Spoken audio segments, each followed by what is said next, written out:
1. Menyatakan tergugat telah melakukan pelanggaran hak hidup dan indikasi kuat adanya kejahatan kemanusiaan dengan cara memanipulasi kebijakan untuk mengusir secara paksa masyarakat juga petani. Kedua, tergugat terbukti melembagakan dan menormalisasi kekerasan berbasis rasisme, persekusi, kriminalisasi, dan diskriminasi yang menyebabkan penyempitan ruang sipil. Ketiga, tergugat terbukti melanggar HAM dan merusak demokrasi dengan cara memberi ruang bagi pelanggar HAM berat dan melanggengkan impunitas.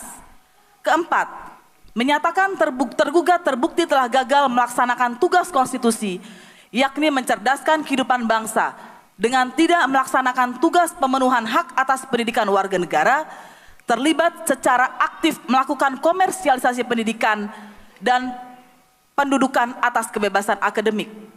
Kelima, menyatakan tergugat telah melanggar seluruh tabu reformasi dengan menghidupkan kembali korupsi, kolusi, dan nepotisme yang bahkan jauh lebih vulgar daripada masa Orde Baru. Dengan demikian, tergugat telah melakukan impeachable offense sebagaimana tertuang pada pasal 7A Undang-Undang Dasar Negara Republik Indonesia. Keenam, menyatakan tergugat telah terbukti secara sistematis melakukan kegiatan eksploitasi sumber daya alam demi kepentingan segelintir orang dengan mengorbankan hak masyarakat atas lingkungan hidup yang bersih dan baik. Ketujuh, menyatakan tergugat telah melakukan secara sistematis memiskinkan hidup buruh dengan cara menghadirkan kebijakan yang mendukung praktik politik upah murah yang mengorbankan buruh. Kedelapan, menyatakan tergugat telah melakukan kejahatan demokrasi dan konstitusi melalui pembangkangan regulasi yang mengabaikan prinsip kedaulatan rakyat dan negara hukum yang ditujukan untuk kepentingan kelompok dan kekuasaan. Kesembilan, menyatakan tergugat telah melakukan kejahatan demokrasi dengan cara menghidupkan kembali dui fungsi ABRI atau saat ini dikenal sebagai multifungsi TNI, melanggengkan impunitas dan operasi militer ilegal. Secara umum, kami juga memberikan putusan sebagai berikut. 1. Tergugat terbukti menyebabkan adanya pelanggaran HAM lintas generasi.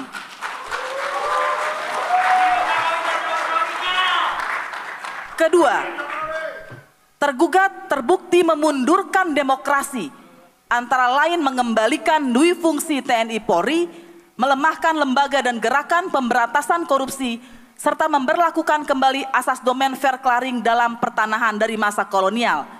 Ketiga, tergugat gagal memenuhi sumpah dan kewajiban Presiden Republik Indonesia, yaitu dengan sebaik-baiknya dan seadil-adilnya memegang teguh Undang-Undang Dasar Negara Republik Indonesia tahun 45 dan menjalankan segala undang-undang dan peraturannya dengan seluruh-seluruhnya serta berbakti kepada nusa dan bangsa.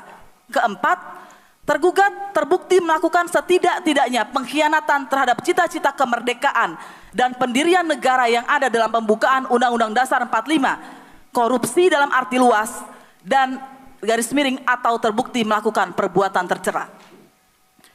Terakhir sekali, Majelis Hakim meminta maaf apabila putusan ini tidak memenuhi harapan ibu, bapak, saudara sekalian.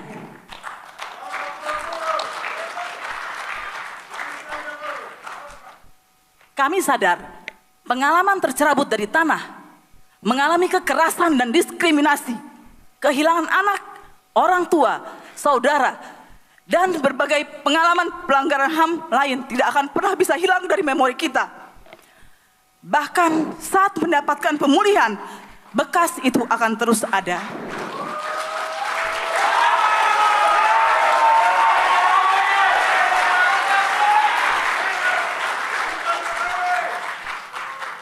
Semoga gurat luka itu menguatkan kita semua untuk terus melawan, memberi api saat semangat mulai redup.